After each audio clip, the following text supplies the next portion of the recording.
वचन को आज हम सुनेंगे और इस वचन को जब हम सुनेंगे उसके बाद हम ऑफरिंग को लेंगे।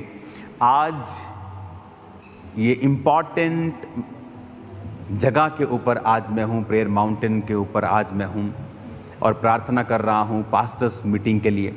और परमेश्वर का आत्मा जो मैसेज पिछले 2 क्रूसेड से दे रहा है, जो मैसेज बेदारी का है, जो मैसेज परमेश्वर की सामर्थ का है, जो मैसेज परमेश्वर जो आप लोगों की ज़िंदगियों में कार्य करना चाहता है, वो मैसेज जो लगातार परमेश्वर की आत्मा से हमें मिल रहा है। और मैं ये देख रहा हूँ कि परमेश्वर आने वाले समय में नई जनरेशन को तैयार कर रहा है और जो पास्टर्स ऑलरेडी हमारे बीच में हैं, जो ऑलरेडी सेवा कर रहे हैं दुनिया में अलग अलग जगह के ऊपर, उनको परमेश्वर अपनी सामर्थ और अपनी कुव्वत और अपनी ग्रेस से भर रहा है। और मैं आप नोटिस करेंगे शैतान के जो अटैक्स हैं, जो शैतान के जो योजनाएं हैं क्रिश्चियंस के लिए, क्रिश्चियंस मिशनरीज़ के लिए, लोगों के लिए, चर्चिस के लिए, आप अलग अलग न्यूज़ रोज़ सुनते हैं। आपको लगता है कि परमेश्वर इसको जानता नहीं, क्या आपको लगता है कि ये सब कुछ शैतान कर रहा है और परमेश्वर का इस पर कोई कंट्रोल नहीं है? वचन कहता है कि मिस्र के समय में जब इजराइलियों पर जुल्म किया गया, जितना जितना उन्हें दुख देते गए उतना उतना वो बढ़ते और सामर्थी होते चले गए। मैं आपको स्पिरिट में बता रहा हूँ, अब 2-3-4 दिन के बाद संडे में आपके बीच में हूँगा खामप्या चर्च में। मैं अपनी प्रार्थना को कल और परसों पूरा कर लूँगा और जो पास्टर सेमिनार होगा, जो खुदावंद का आत्मा संतों और सेवकों के बीच में जो काम करने जा रहा है वो मार्वलस है। जो मैसेज परमेश्वर से आ रहा है कि परमेश्वर एम्पावर करेगा अपने लोगों को। और याद रखना, जो परसिक्यूशंस, जो सताव आप लोग सह रहे हैं, जो अलग अलग स्टेट्स में लोग सह रहे हैं, आप एक बड़ी बेदारी और बड़े परमेश्वर के काम को देखने वाले हैं। एक बड़ा परमेश्वर का हाथ आप देखने वाले हैं।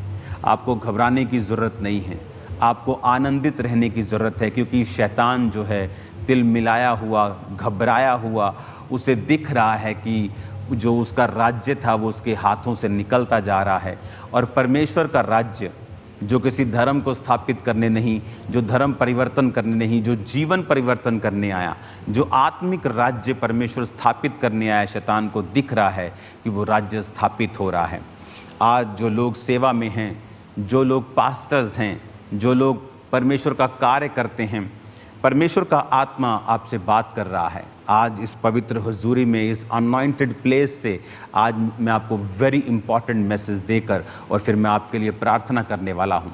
और आज आप नोटिस करेंगे कि परमेश्वर का रूह आपके हाथों के ऊपर, आपके सिरों के ऊपर खुद वो ऑयल डाल रहा है और एंजल्स आप पर ऑयल डाल रहे हैं और एंजल्स आपको टच कर रहे हैं और खुदावंद की उपस्थिति में आप पूरी तरह से भर के आप आज यहाँ से वापस जाएंगे।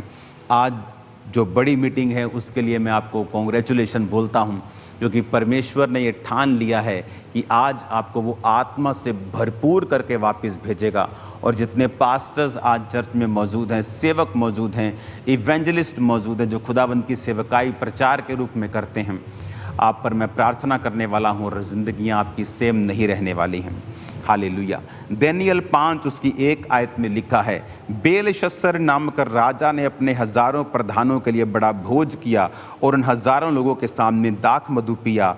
और दाख मधु पीते पीते बेलशस्सर ने आज्ञा दी कि सोने चांदी के जो पात्र उसके पिता नबूकदनेस्सर ने यरूशलेम के मंदिर में से निकाले थे, उन्हें लाया जाए कि राजा, प्रधानों, रानी और रखेलियों समेत उसमें से पिए।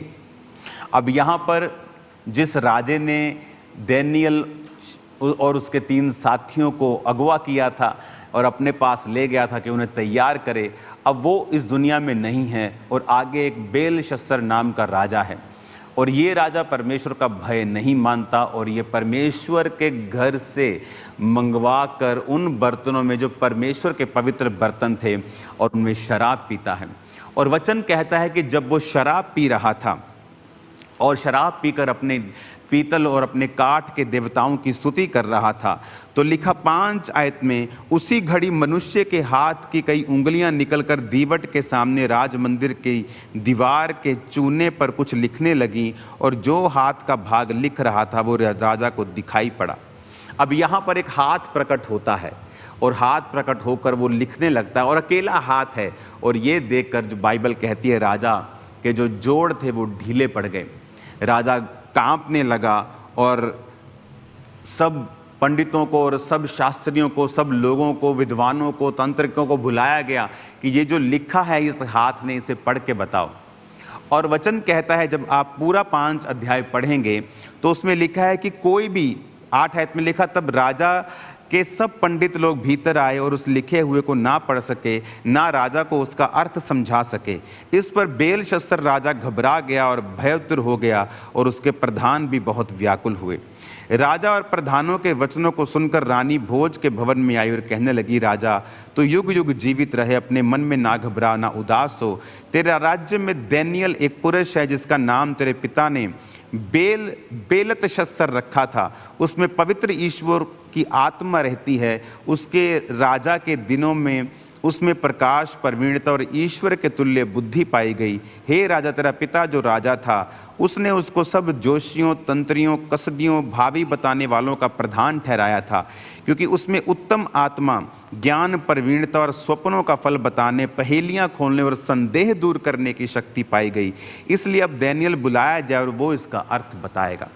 अब यहाँ पर उसने कहा कि दानियेल को बुला, जैसे तेरे पिता ने बेलतशस्सर जिसका नाम रखा था और सब तांत्रिकों और सब पंडितों के ऊपर उसको प्रधान बनाया था, उसके अंदर एक उत्तम आत्मा, ईश्वरीय को तुल्य बुद्धि उसमें रहती है और वो जो भी तू बोलेगा और जो भी तू पूछेगा वो बता सकता है। उसमें पहेलियां बूझने की शक्ति है और उसमें संदेह दूर करने की शक्ति है, तो तू उसको बुला। और वचन में लिखा है कि दानियेल उसके सामने बुलाया गया और दानियेल जब राजे के सामने आया तो राजा ने उससे कहा, दानियेल अगर ये लिखा हुआ तो इसका अर्थ मुझे समझाए, तो सोने की कंठमाला मैं तुम्हें पहनाऊंगा, राज्य में 3रा तू प्रभुता करेगा, तुझे बहुत से दान दिए जाएंगे। तो दानियेल ने कहा, राजा तू अपने दान अपने पास रख, परंतु मैं इस लिखे हुआ का अर्थ तुम्हें जरूर समझाऊंगा। तो वचन ये कहता है कि जब दानियेल उसका अर्थ समझाने लगा, 17 में लिखा, दानियेल ने राजा से कहा, अपने दान अपने पास रख, उसका बदला जो तू मुझे देना चाहता है किसी दूसरे को दे, परंतु मैं राजा को पढ़ सुनाऊंगा और उसका अर्थ भी तुझे समझाऊंगा। अब उसका अर्थ जब 25 आयत में लिखा, जो शब्द लिखे गए थे वो थे, मने मने तकेल ऊपर सीन।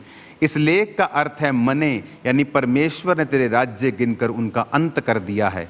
तकेल, तू तराजू में तोला गया और हल्का पाया गया है। परेस, तेरा राज्य बांटकर मादी और फारसियों को दिया गया है। तब बेलशस्सर ने आज्ञा दी, दानियेल को बैंजनी रंग का वस्त्र और उसके गले में सोने की कंठमाला पहनाई जाए। और ढिंढोरिये ने पुकार कर कहा, राज्य में 3रा दानियेल प्रभुता करेगा। उसी रात कसदियों का राजा बेलशस्सर मार डाला गया और दारा मादी जो 62 वर्ष का था राजगद्दी पर विराजमान हुआ। अब ये समझने वाली बात आप ध्यान से समझना। आपके पास एकदम से कोई आके कहे, क्यों राजा ने विश्वास कर लिया? एक अविश्वासी शराबी राजा जिसे परमेश्वर के बारे में कोई नॉलेज नहीं है, और जैसे ही दानियेल उसको बताता है वो क्यों विश्वास करेगा? आपने कभी सोचा? क्योंकि वो क्यों अगर कोई आपके पास आकर बोले कि कल इंग्लैंड से एक गोरा आएगा या अफ्रीका से एक काला व्यक्ति आएगा और तुम्हारे घर के ऊपर कब्जा कर लेगा, आप बोलेगा क्यों करेगा भाई? वो मेरे घर के ऊपर क्यों कब्जा करेगा? ऐसा क्या हो गया? मेरे पास सब कुछ लीगल है, ऐसे क्यों कोई आ सकता है? पर आपने नोटिस किया होगा, उस राजा ने एक भी क्वेश्चन नहीं किया। उस राजा ने एक भी बार उससे सवाल नहीं पूछा कि कौन है दारा, कौन है मादी, क्यों इनको मेरा राज्य मिलेगा। आप जानते हैं क्यों? हर एक राज्य की एक गुप्त सेना होती है, जैसे एजेंसीज बोलते हैं, इंटेलिजेंस एजेंसी, इंटेलिजेंस ब्यूरो, हर कंट्री के अलग अलग होते हैं, जो वो खबरें देते हैं जो आम लोगों को नहीं मालूम होती। यहाँ पर जो इस राजा की इंटेलिजेंस एजेंसी होगी वो उसको बताती होगी कि फलाना ग्रुप तेरे खिलाफ साजिश कर रहा है, हमें कुछ ना कुछ भनक मिल रही है, पूरी क्लैरिटी नहीं है, लेकिन हमें पता है कि ये दो जातियां तुम्हारे खिलाफ षड्यंत्र रच रही हैं। और जैसे ही दानियल ने बोला, इसीलिए उसने कोई क्वेश्चन नहीं किया, क्योंकि उसके पास ये खबर शारीरिक रूप में पहले से थी। और जैसे ही दानियल ने कहा, उसको मालूम था कि ये व्यक्ति सच बोल रहा है। हालेलुया। और बाइबल कहती उसी रात उन्हीं लोगों ने, दारा और मादी जो राजा बना, फारसी और मादी लोगों ने उसे मिलकर मार दिया और उस राज्य को ले लिया। अब वो राजा, उसको मालूम था कि ये व्यक्ति परमेश्वर की आत्मा से भरा हुआ है और जो ये बोल रहा है वो सच बोल रहा है। अब अगली 6 अध्याय में जब 62 वर्ष का वो दारा मादी राजा बनता है और वचन कहता है कि वो 120 अधिपति यानी 120 गवर्नर्स आप सोच सकते हैं या चीफ मिनिस्टर सोच सकते हैं, जो पूरे राज्य के ऊपर ठहराता है। और 120 लोगों को बोला कि तुम पूरा हिसाब किताब लो और राज्य करो। और 120 के ऊपर वो 3 लोगों को ठहराता है और उन तीनों में एक दानियल था। अब वो सब लोग दानियल से नफरत करने लगे थे, क्योंकि दानियल राजा के बाद वो तीसरा स्थान उस जगह के ऊपर रखता था। दानियल पवित्रताई में जीता था। दानियल परमेश्वर की व्यवस्था को तोड़ता नहीं था। और बहुत से लोग थे जो दानियल के साथ जेलसी करते थे। जब आप परमेश्वर का सही काम करते हैं तो बहुत से लोग आपके खिलाफ उठेंगे, बहुत से लोग आपको जेलसी करेंगे, बहुत से लोग ढूंढेंगे कि किस तरह से आपको डाउन किया जाए। अब यहां पर भी जब अध्याय 6 आप पढ़ते हैं तो लिखा कि 4 आयत में, अध्यक्ष और अधिपति राज कार्य के विषय में दानियल के विरुद्ध दोष ढूंढने लगे, परंतु वह विश्वास योग्य था, इसलिए कोई भूल दोष नहीं निकला और ना ही कोई अपराध या दोष वो उसमें पा सके। अब वो कोई दोष उसमें नहीं पा सके। अब दानियल वो व्यक्ति है जो परमेश्वर के छोटे से छोटे वचन को पूरा कर रहा है। और धीरे धीरे जब आप परमेश्वर के संग चलते हैं और छोटे से छोटे वचन को आप मानते हैं, आप छोटे से छोटे वचन पर यकीन करते हैं, आप वचन के ऊपर पूरी तरह से चलते हैं। आज बहुत से पास्टर सेवकाइयों में स्ट्रगल करते हैं, लेकिन क्या आप पवित्रताई में हैं? अगर आप सोचें, क्या आप पवित्रताई में स्ट्रगल कर रहे हैं? वो स्ट्रगल ही है जो आपको ग्रो नहीं करने देता। जब आप स्ट्रगल फ्री हो जाते हैं, जब आप पाप से रहित हो जाते हैं, तब आप एक्चुअल में ग्रो करते हैं और परमेश्वर का रूह आपकी जिंदगियों से कार्य करता है। अब यहां पर दानियल जो था, वो उसके विषय में कोई दोष वो ढूंढ नहीं पाए। वो बहुत ढूंढते रहे कि कहीं ना कहीं हम इसमें दोष ढूंढे और इसको डाउन करें, क्योंकि दानियल एक पकड़ा हुआ एक लड़का, जस्ट एक बंधुए के रूप में उस देश में जिसने प्रवेश किया और धीरे धीरे उसका रैंक बढ़ता गया और अब वो एक तरह के उस देश के गृह मंत्री टाइप की पोजीशन में आ चुका था। एक तीसरा प्रभुता, यानी वो एक थर्ड था वो, कि उस राजा के बाद दूसरा और दूसरे के बाद वो तीसरी उसकी पोजीशन थी।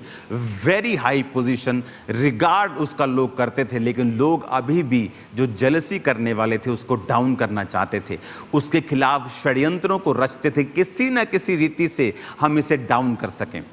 और उन लोगों ने एक स्कीम निकाली कि आओ हम दानियल को उसी के व्यवस्था में फंसाते हैं। ये व्यवस्था में लिखा है ना, दानियल इसको तोड़ेगा नहीं, हम इसी में इसको फंसाते हैं। और उन्होंने क्या कहा, राजा को आए और बोले, राजा हम ये तुमसे मांगते हैं कि अगले 3 दिन तक तेरे पूरे राज्य में कोई भी व्यक्ति जो तेरे अलावा किसी और से प्रार्थना करेगा वो शेरों की मान में डाल दिया जाए। राजा को फूंक दे देकर उन्होंने मना लिया। और राजा अंदर से नहीं जानता था कि ये एक्चुअल में प्लानिंग किसके खिलाफ कर रहे हैं। उसे लगा ये उसकी बेहतरी की बात कर रहे हैं। और वचन में लिखा है, जब उसने हस्ताक्षर कर दिए और उस चिट्ठी पे साइन कर दिया, तो 10 आयत में लिखा है, जब दानियल को मालूम हुआ कि उस पत्र पर हस्ताक्षर किया गया है, तब वो अपने घर में गया, जिसकी उपरोठी कोठड़ी की खिड़कियां यरूशलेम की ओर खुली रहती थी।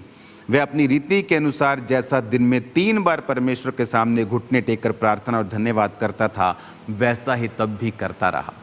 अब यहां पर वो वैसा ही थैंक्स करता रहा जैसा वो पहले प्रार्थना करता था।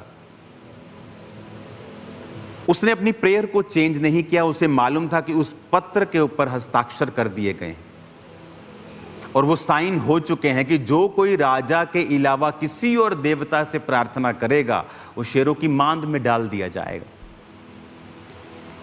अब दानियेल फिर उसी परीक्षा में दोबारा फंस गया है, जिस परीक्षा में वो अपने बचपन में फंसा था कि या तो मुझे वर्ड देखना है और अपनी जान से हाथ धोना है, या तो मुझे परमेश्वर के वचन को पूरा करना है, और या उसके सामने, शैतान के सामने सरेंडर कर देना है।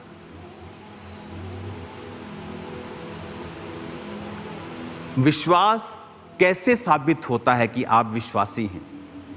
जीसस क्राइस्ट को मुंह से प्रभु कहने से आपका विश्वास साबित नहीं होता। अपने हाथों को उठा के जोर से कहो, पिता आज जो मैं सुनूं 100 गुना फलों को लेके आऊं। ऊंची आवाज में मांगो।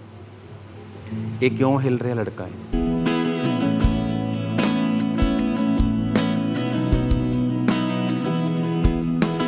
अब यहां पर दानियेल के सामने फिर वही सिचुएशन है।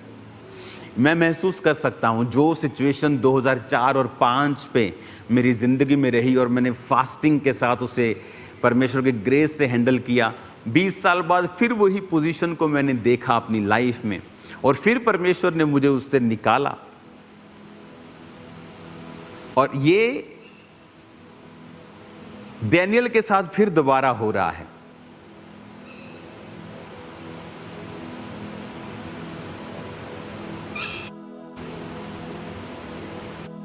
दानियेल के साथ हो रहा है कि वो सेम पोजीशन में फिर फंस गया है कि अब वही स्टैंड उसे फिर से लेना है कि क्या मैं मौत को चुनूं या वर्ड को पूरा करूं। बात ये नहीं है कि वो कमरा बंद करके प्रार्थना कर सकता है, लेकिन ये डिक्लेरेशन थी कि अगर मैं अपने यहोवा से प्रार्थना नहीं कर रहा हूं तो इसका मतलब मैं किसी और से प्रार्थना कर रहा हूं। तो परमेश्वर ने कहा अगर तुम पब्लिकली मेरा डिक्लेरेशन नहीं कर सकते हो तो मैं भी पब्लिकली तुम्हें एक्सेप्ट नहीं कर सकता हूं। अगर पब्लिकली तुम मुझसे शर्म खाओगे तो मुझे भी शर्म आएगी। जीसस ने कहा मुझे भी शर्म आएगी तुम्हें अपना कहने से स्वर्गदूतों के सामने। जब तू बोलेगा प्रभु प्रभु तो मुझे भी शर्म आएगी कि मुझे अंदर से शर्म लगेगी कि मैं तुम्हें अपना कैसे कहूं। अब यहां पर दानियेल फैसला करता है कि मैं वही करूंगा जो बाइबल कहती है। जिस विश्वास के कारण आप अपने मसीह के पहले दिनों में छुड़ाए गए, जब फिर से आप पर मुसीबत आई, क्या आप फिर नहीं छुड़ाए जाएंगे? क्या अगर फिर से आप वही विश्वास को अपनी जिंदगी में लागू करेंगे और उसी वचन के ऊपर चलेंगे जिस वचन ने आपको पहले छुड़ाया है, तो क्या आप आजाद नहीं होंगे? अब यहां पर दानियेल फिर उसी पोजीशन में फंस गया है कि क्या मैं परमेश्वर के वचन को मानूं। मैं आपको बता देता हूं, लाखों लोग फेल होते हैं, परमेश्वर के वचन को डेली पूरा नहीं कर पाते। इसीलिए क्रिश्चियनिटी में आप बहुत कम लोग हैं जो टू ग्रेट अचीव करते हैं। बात यह नहीं कि वो उस तरह से चुने गए थे, ये गलत है। हम सब चुने गए हैं। कॉलिंग किसी की प्रेरित की है, किसी की पास्टर की है, किसी बिजनेसमैन के साथ में वो प्रीच कर रहा है, लेकिन एक ग्रेटनेस की जो डीएनए है वो हमारी लाइफ में है। लेकिन बहुत कम लोग हैं जो इसे अचीव कर पाते हैं, उस ग्रेटनेस को अपनी लाइफ में कंप्लीट पूरा होता हुआ देख पाते हैं। रीजन ये है कि वर्ड के ऊपर स्टैंड लेना इस दुनिया में कुछ भी इत्तेफाक से नहीं होता है। हमें लगता है ये इत्तेफाक है, लेकिन 1999 में इस दुनिया का सबसे बड़ा पेंटिकोस्टल स्ट्रक्चर, एक पेंटिकोस्टल चर्च स्ट्रक्चर नाइजीरिया में बना। और उस नाइजीरिया में जो आज भी दुनिया के सबसे बड़े गरीब देशों में एक गरीब देश है। अगर आज आप नाइजीरिया में चले जाएं और जब आप मेन रोड पे वहां पे जाएंगे, आपको ऐसा लगेगा कि आप 1950 में आ गए हैं, 1930 में आ गए हैं। जब भारत में 1930 में आप पुरानी देखते हो ना वीडियोस, जब आप रोड है और इधर उधर बस जंगल ही जंगल है और छोटे छोटे टूटे फूटे दुकानें हैं, वो कोई इंफ्रास्ट्रक्चर नहीं है। आज तो चमक दमक है इंडिया में, आपको लगेगा कि आप 70 साल पीछे चले गए हो। आज भी नाइजीरिया में वहाँ लोगों की जो तनख्वाह है एवरेज, मैंने देखा है बड़ी बड़ी जगहों पे जो ड्राइवर्स लोग काम करते हैं उनकी 30,000 नायरा, 35,000 नायरा, जो इंडियन करेंसी में 6 से 7 हज़ार रुपया बनता है। जब मैंने वो कैलकुलेशन देखी थी कुछ देर पहले, तो वो 7-8 हज़ार रुपया महीने का कमाते हैं, और एक घर में 4 लोग काम करते हैं तो खाना खा पाते हैं। खाना भी महंगा है, एक टाइम का खाना 1000 नायरा का है। चावल महंगे हैं जो उनका मेन फूड है, आटा मक्की का महंगा है जो उनका मेन फूड है, मीट बहुत महंगा है जो उनका मेन ये फूड है, सब्जियां बहुत कम हैं, 3-4 तरह की सब्जियां सिर्फ मैंने वहाँ देखी मोस्टली लोगों के घर में, वो भी ग्रीन पालक के जैसी। इतनी गरीबी होने के बावजूद भी क्यों नाइजीरिया में ही परमेश्वर ये सोचता है कि मुझे सबसे बड़ी चर्च जो बनानी है दुनिया की वो नाइजीरिया में बनानी है? क्योंकि उस पास्टर ने एक फैसला किया। जब उसके पास 3500 नायरा होते थे, आज के 700 रुपये, आज से 40, 50, 60 साल पहले, तो उसने फैसला किया था कि मैं अपने टाइथ को बोऊंगा और जो कुछ मेरी सेवकाई में आएगा मैं इसे बोऊंगा। इसका टाइथ मैं अपने पास कभी नहीं रखूंगा। एक बार उसके स्पिरिचुअल फादर ने उसको बुलाकर उसके सामने पैसों का ढेर लगाया और कहा ले जा और काम कर परमेश्वर के। उसने कहा नहीं, मुझे पैसा नहीं चाहिए, मुझे ये बताएं कि ये आता कैसे है। तो उसने कहा टाइथ कभी मत भूलना, तंग हो, कुछ भी हो, खाना 2 टाइम के बजाय 1 का कर देना, लेकिन प्रभु का वचन कभी ना तोड़ना। और उसने टाइथ देना शुरू किया। आज दुनिया का सबसे बड़ा स्टेडियम उसी नाइजीरिया में वही पास्टर बना रहा है, वो जल्दी बन के रेडी हो जाएगा। इमेजिन करो, आज भी, क्योंकि वो रूल सेम है, जो वर्ड सेम है, और अगर हम उसे फॉलो करेंगे तो रिजल्ट भी सेम है। और यहां पर जब दानियेल प्रार्थना करता है और उसके विषय में चुगली खाकर राजा को बताया जाता है कि वो तो तेरी बात को नहीं सुना, अब बाइबल कहती है राजा उदास हो गया और शाम तक उसे बचाने के प्रयत्न करता रहा। अपने वकीलों को बुलाया, अपने मंत्रियों को बुलाया और पूछा क्या किसी तरह से हम उसे बचा सकते हैं, कोई क्या कानून कोई ऐसा है कि मेरे हस्ताक्षर किए हुए पत्र पे की भी रोक लग सकती है, या कुछ ऐसा कोई कुंडी डाल दो बीच में कि ये बच जाए। और उनके पास एक भी योजना नहीं थी कि राजा जब तेरा हस्ताक्षर हो गया और तेरी अंगूठी की छाप हो गई, उसके बाद तो उस आज्ञा को खुद भी बदल नहीं सकता है। ये जुबान बदलने वाली बात होगी, तेरी जुबान पे आ जाएगी, तेरी इंटेग्रिटी पे आ जाएगी। और बाइबल कहती वो उदास हो गया और रात पूरी उदास रहा, उसने कुछ नहीं खाया, कोई सुख विलास की वस्तु नहीं उसने भोगी, और दानियेल शेरों की मांद में डाल दिया गया। तड़के होते ही राजा भागा और दुखी भरी वाणी से चिल्लाकर उसने कहा कि क्या तेरा परमेश्वर, 20 में लिखा, तब राजा गढ़े के निकट आया और शोक भरी वाणी से चिल्लाने लगा, दानियेल से कहा, दानियेल तेरे हे जीवते परमेश्वर के दास, क्या तेरा परमेश्वर जिसकी तू नित्य उपासना करता है तुझे सिंहों से बचा सका है? दानियेल ने राजा से कहा, हे राजा तू युगानुयुग जीवित रहे, परमेश्वर ने अपना दूत भेजकर शेरों के मुंह को ऐसा बंद कर दिया कि उन्होंने कुछ भी हानि नहीं की। इसका कारण यह है कि मैं परमेश्वर के सामने निर्दोष पाया गया, और हे राजा तेरे सम्मुख भी मैंने कोई भूल नहीं की। जितनी ताकत है खुदावंद के नाम की तारीफ करो, जितनी ताकत आपके हाथों में है। Hallelujah, hallelujah. कहता मैं परमेश्वर के सामने निर्दोष पाया गया हूं। बिग स्टेटमेंट कि क्या आप परमेश्वर के सामने निर्दोष हैं? क्या आपकी जिंदगी ऐसी है कि आप परमेश्वर के सामने पवित्रताई में हैं, प्रार्थना में हैं, निर्दोष हैं? राजा दुखी था और राजा ने जब उसे बाहर निकाला उसे खुशी हुई और उसके बाद जिन्होंने चुगली खाई थी वो अपने परिवारों, बच्चों समेत उस शेरों की मांद में डाल दिए गए। और वो भी डाले ही थे, शेरों ने उसे पकड़कर हड्डियों समेत फाड़ दिया और मार दिया और खा लिया। इसलिए वचन कहता है कि जो तुम्हारे खिलाफ गड्ढे खोद रहे हैं वो अपने गड्ढों में खुद गिरने वाले हैं। समय आएगा, अगर तुम परमेश्वर के साथ निर्दोष हो और सही रीति के साथ चल रहे हो, तो उचित समय पर परमेश्वर अपना हाथ तुम्हारे जीवन के ऊपर फिर दिखाएगा और फिर इन लोगों को, इन मक्कारों को प्रूफ करेगा कि परमेश्वर तुम्हारे संग है। परमेश्वर ने कहा, इन कुत्तों से चौकस रहो, इन काट कूट करने वालों से चौकस रहो। ये काट कूट करने वाले कुत्ते हैं जो फाड़ डालना चाहते हैं। किनको कह रहा है? उन्हीं लोगों को जो तुम्हारे ही बीच में होते हैं और तुम्हें डाउन करना चाहते हैं। लेकिन परमेश्वर ने कहा, ये व्यभिचारी, ये काट कूट करने वाले, ये तुम्हारा कुछ भी बिगाड़ नहीं पाएंगे।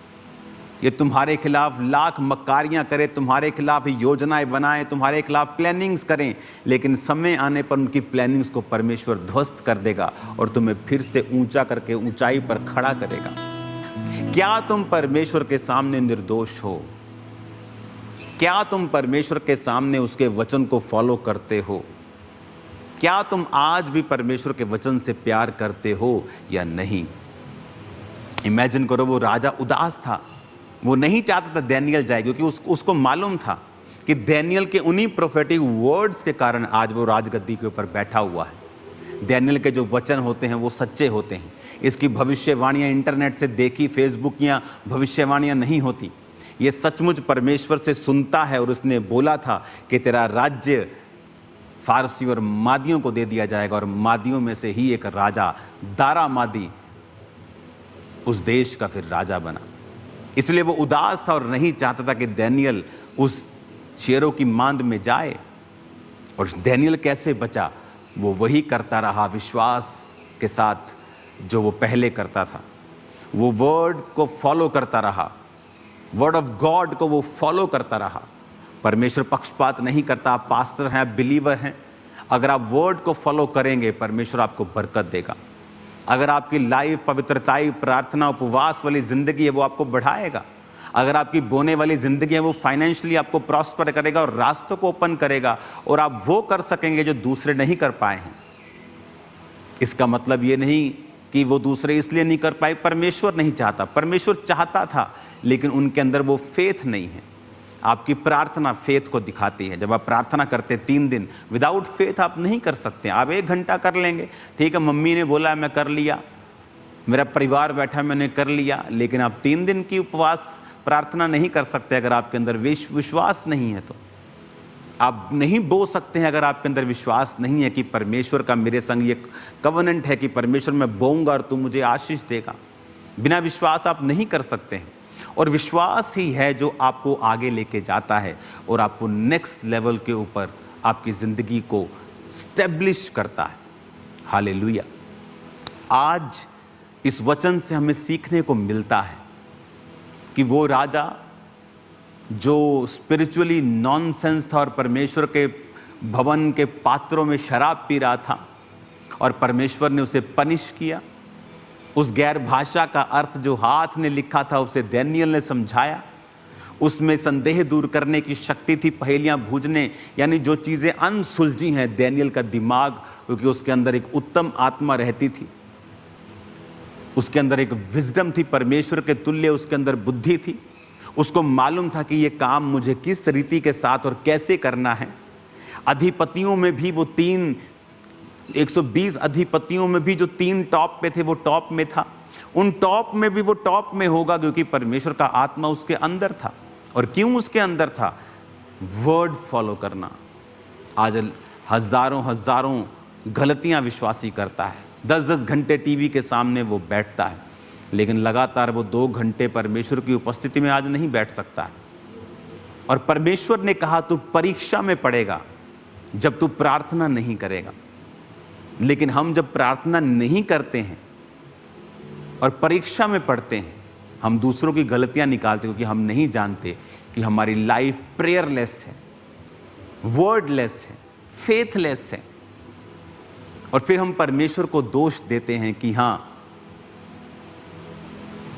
तो हमें ये आज सोचना होगा कि परमेश्वर आज भी पक्षपात नहीं करता।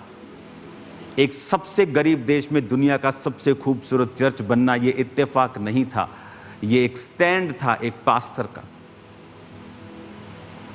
दाऊद के बेटे का दुनिया का सबसे अमीर और सबसे बुद्धिमान राजा बनना इत्तेफाक नहीं था, वो दाऊद का हजारों करोड़ रुपए का पर्सनल गोल्ड था जो उसने परमेश्वर के भवन के लिए दे दिया था।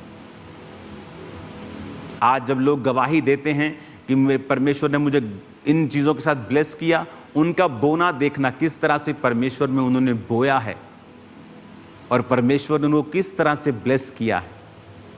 ब्लेसिंग के बाद अगर उन्होंने बोना कम किया है, वो ब्लेसिंग वहीं रुक गई है और धीरे धीरे बढ़ी है। आप जिस स्टेज पर भी हैं, आप वर्ड को जब फॉलो करते हैं, लाइफ आपकी सेम नहीं रहती है। हालेलुया। आज भी जब आप आज यहां पर बैठे हैं परमेश्वर की पवित्र प्रेजेंस में, और आज आपसे सिर्फ 100 मीटर दूर मैं आज प्रार्थना पहाड़ पे हूं, और आज स्पिरिट आपको टच कर रहा है, और बहुत से लोगों के जो चेस्ट के ऊपर से रोग मैं खत्म होते हुए देख रहा हूं। आपकी आईज के ऊपर से, आपके ब्लड से, आपके अंदर के सिस्टम से इन्फेक्शंस को, गड़बड़ियों को मैं हील होता हुआ राइट नाउ देख रहा हूं।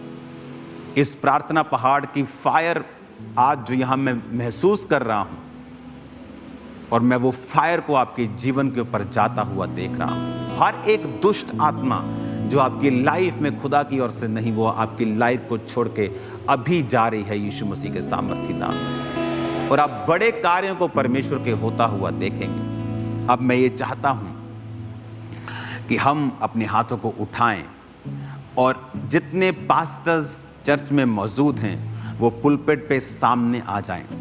जितने पास्टर्स चर्च में मौजूद हैं वो सामने आ जाएं। आज जब प्रार्थना मैं आपके ऊपर कर रहा हूं, होली स्पिरिट पास्टर्स के ऊपर से जो अटैक्स हैं, जो डेविलिश अटैक्स हैं, सिकनेस अटैक्स हैं, फाइनेंशियल अटैक्स हैं, आपके मेंटल अटैक्स हैं, उन्हें फिनिश कर रहा है। जब मैं यहाँ से आपके ऊपर प्रार्थना कर रहा हूँ, तो जो पास्टर्स सेक्शन में पास्टर्स बैठे हैं वो सामने आ जाएं, और लोग सब अपने हाथों को उठाकर खड़े हो जाएं, और मेरे संग आप ये प्रार्थना करेंगे कि परमेश्वर आज तेरा आत्मा मुझे छुए, और सारे शैतान के अटैक मेरी जिंदगियों से नाश हो जाएं यीशु मसीह के नाम में। आज खुदा बाप, जितने लोग इस प्रार्थना में हैं, तेरा पवित्र आत्मा उन्हें छुए और ब्लेस करे। अंधकार की शक्तियां इनकी जिंदगी में कार्य न कर सके। अपने हाथों को उठाओ। जितने लोग पास्टर्स हैं वो पुलपिट के सामने आ जाएं, और पुलपिट के सामने आकर परमेश्वर से मांगे। और मैं आपकी लाइफ के ऊपर आज इस प्रार्थना पहाड़ से घोषणा करता हूं, यीशु मसीह के नाम में सारे अटैक्स आपके दिल पर, दिमाग पर, आपकी सेवकाई पर, आपके शरीर के ऊपर से, दिमाग के ऊपर से, मेंटल के ऊपर से, स्पिरिट के ऊपर से, सब attacks out in the name of Jesus, out in the mighty name of Jesus, out in the mighty name of Jesus, in the blood of Jesus, in the name of Jesus, by the blood of Jesus, सारे devilish attack out in the mighty name of Jesus। यीशु के नाम में मैं आपकी सेवकाई को blessed घोषित करता हूं, आपके शरीर को ब्लेस्ड घोषित करता हूं। डेविल अपना हाथ उठा, निकल जा इन the mighty name of Jesus. मैं आपको आशीषित घोषित करता हूं राइट नाउ। परमेश्वर का आत्मा आपके उस परीक्षा पर एंड कर रहा है, वो ब्रेक कर रहा है उसको, और आप फ्री हो रहे हैं right now in the name of Jesus. आप इन कुछ घंटों के दौरान, कुछ दिनों के दौरान ही अपने आप को पूरी तरह से फ्री पाएंगे, क्योंकि आज परमेश्वर ने इस बड़ी मीटिंग में ठाना था कि वो आपको आजाद करे। अगर आज आप फिजिकली यहां मौजूद ना होते तो आप आजाद ना होते। इसीलिए शैतान ने आपको रोका, उसने आपको फाइट की। यीशु मसीह के नाम में मैं घोषणा करता हूं, पास्टर्स की लाइफ के ऊपर एक ग्रेट अनॉइंटिंग, एक ग्रेट हीलिंग अनॉइंटिंग। जाओ और यीशु के नाम में कल से बड़ी हीलिंग्स करो। अगर तुम्हारा पति हीलिंग करता और तुम नहीं करती थी, करो जाके कल से। तुम बड़े मिरेकल्स को होता हुआ देखोगी। In the mighty name of Jesus Christ तुम्हारी लाइफ पर, तुम्हारे जीवन पर मैं हीलिंग अनॉइंटिंग को भेजता हूँ, हीलिंग अनॉइंटिंग को भेजता हूँ। मैं देख रहा हूँ हीलिंग हॉल के अंदर परमेश्वर का आत्मा आपको टच कर रहा है। हीलिंग हॉल के अंदर खुदा का रूह आपको छू रहा है। सब प्रकार की बीमारियां, सब प्रकार की कमजोरियां, सब प्रकार की सिकनेस, डिजीज की गंदी आत्माएं आपकी लाइफ को छोड़ के निकल जाएं यीशु के नाम में। मैं कमांड करता हूं, सब प्रकार के रोग, सब प्रकार की बीमारियां, सब प्रकार की दुष्ट आत्मा रोगों की out in the name of Jesus. आपके शरीर चंगे हो जाएं। राइट नाउ मैं सोराइसिस के रोग को देख रहा हूं ऑनलाइन। एक सिस्टर के जीवन से निकलता हुआ, एक भाई के हाथों में सोराइसिस उसे निकलता हुआ मैं देख रहा हूं। राइट नाउ प्रेगनेंसीज की टेस्टिमनीज को मैं देख रहा हूं। राइट नाउ एक सिस्टर को मैं देख रहा हूं जिसके पेट के ऊपर साइड उसे गर्मी महसूस हो रही है, और परमेश्वर का रूह तेरे पेट और डाइजेस्टिव सिस्टम को भी हील कर रहा है और तुझे बेबीज के साथ ब्लेस भी कर रहा है। मैं अनॉइंटिंग को रिलीज होता हुआ देख रहा हूं। पास्टर्स के ऊपर आज एक खास मसा आ रहा है, और पास्टर्स मेंटरशिप के नीचे रहने वाले सब सन्स, आपको अगली मेंटरशिप जो पास्टर मीटिंग आ रही है, अपने मेंटरशिप वाले सन्स को, वो अपने मेंटरशिप वाले सन्स को, ऑल पास्टर्स को हमें इकट्ठा होना है, क्योंकि परमेश्वर का आत्मा एक ग्रेस को आज भी आपके ऊपर डाल रहा है और उस दिन भी वो डालेगा। उस ग्रेस को हासिल करो और बड़े काम करने की ग्रेस। और मैं देख रहा हूँ ये एक पावरफुल ग्रेस है जो खुदा अपनी मर्जी से रिलीज करता है, जो प्रार्थना नहीं कर सकती, जो कुछ नहीं कर, मेहनत करने से भी लोगों की लाइफ में नहीं, लेकिन इस ग्रेस को मैं देख रहा हूँ जो अपनी मर्जी से खुदाबंद देता है, और मैं ग्रेस में आपकी लाइफ के ऊपर आता हुआ देख रहा हूँ। मैं एक सिस्टर को देख रहा हूँ, ब्लड वॉमिटिंग उसे आती है, परमेश्वर का आत्मा उसे हील कर रहा है राइट नाउ। यूट्रस की रसौलियों से आपको वो हील कर रहा है right now in the name of Jesus. मैं कमांड करता हूँ सब प्रकार की बीमारियां, सब प्रकार के रोग, सब प्रकार की तकलीफें आपकी बॉडी को छोड़ के जाती रहें। सब प्रकार के रोग, सब प्रकार की दुष्ट आत्माएं आपकी जिंदगी को छोड़ के जाती रहें। सब प्रकार की बीमारियां आपकी बॉडी को छोड़ के जाती रहें। यीशु के नाम में हील हो जाओ, डिलीवर हो जाओ। खुदावंद का आत्मा आप पर, आपके माथे के ऊपर ऑयल को दे रहा है, वो आपको टच कर रहा है। एंजल्स आपको टच कर रहे हैं, आपकी सेवकाइयों में वो नई चीजों को डाल रहे हैं, और आप ग्रोथ को देखेंगे, ग्रोथ को देखेंगे, ग्रोथ को देखेंगे इन the mighty name of Jesus. आप ग्रोथ को देखेंगे और परमेश्वर का रूह आपकी जिंदगियों से बड़े अजीब और अचंभे कार्यों को करेगा। याद रखना, जिस अनॉइंटिंग का आप आदर नहीं करते वो आपकी लाइफ में फिर कार्य करना बंद कर देती है, और वो ग्रेस आपकी लाइफ से चली जाती है। वो अनॉइंटिंग जिसका आप आदर करते हैं वही आप अट्रैक्ट करते हैं, वही आपकी जिंदगी से कार्य करती है। और आदर जो मुंह के सामने होता है वो तो पाखंडी लोग करते हैं, लेकिन पीठ पीछे आदर भी करना ये रियल मैन ऑफ गॉड करते हैं। फेक लोग ऐसा नहीं करते।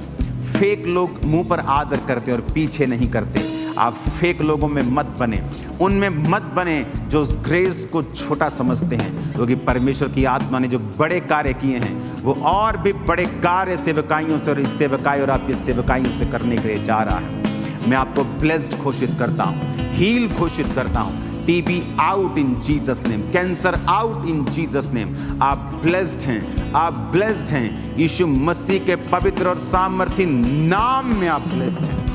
अपने हाथों को उठाओ। Thank you Jesus. आपकी लाइफ के ऊपर इस ग्रेस को मैं रिलीज करता हूं। आज जो व्यक्ति इस वचन को सुनेगा, मानेगा और परमेश्वर के वचनों के ऊपर चलने का वायदा करके अपने जीवन को निर्दोषता में बिताएगा, आप ऊंचे किए जाएंगे, बढ़ाए जाएंगे, सुरक्षित रखे जाएंगे। कोई हथियार जो आपकी हानि के लिए बनाया गया सफल ना होगा। आप सबों से जो आप पर नालिश करते हैं आप जीत जाएंगे। कोई मुकदमा आपके खिलाफ कार्य न कर पाएगा यीशु मसीह के नाम में। और परमेश्वर आपकी पोजीशन को और ऊंचा करेंगे। जिस ऊंची पोजीशन से शैतान घबराया है वो और ऊंचा होते हुए आपको देखने वाले हैं इन जीसस नेम। मैं आपकी लाइफ के ऊपर ब्लेसिंग्स को रिलीज करता हूं इन the mighty name of Jesus Christ. आमीन। ऊंचा ये आशीष हमारी है। आमीन। ऊंचा ये आशीष